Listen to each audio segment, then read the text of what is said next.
Hey, Faith family, it's Pastor Will coming to you with an awesome announcement from the Call Committee.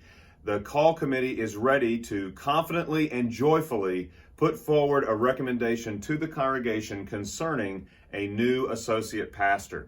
When's this going to happen? It's going to happen on February 7th. After the 10:30 service, there's going to be a special voters assembly called. That's going to be both in person on our campus, but also online. It's going to be made available online.